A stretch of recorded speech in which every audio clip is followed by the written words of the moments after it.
QuickBooks reports are great for a quick glance, but sometimes you need to do more. Maybe you want to create your own charts, build a custom budget, or combine data from different years. For that, you need the flexibility of a spreadsheet. Today, I'll show you how to export any QuickBooks report into Microsoft Excel in just 2 clicks. Let's get started. First, navigate to the report you want to export.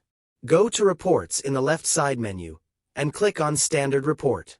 For this example, I'm opening the Profit and Loss Statement.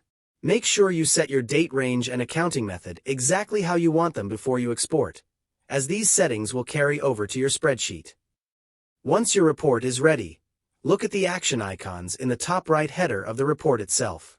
You'll see icons for emailing, printing, and right next to those is the Export button. It's the little square with an arrow pointing out of it. Click that to see your options.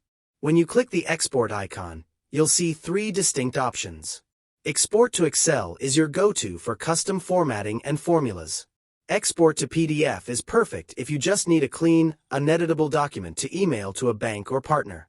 And finally, there's Export to CSV, which is a comma-separated values file.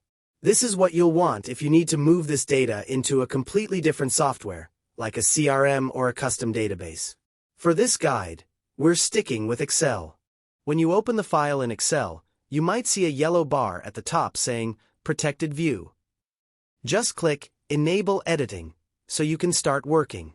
Notice how QuickBooks keeps all your headers, subtotals, and formatting clean and organized. The best part? The numbers are imported as actual values, so you can start writing formulas immediately.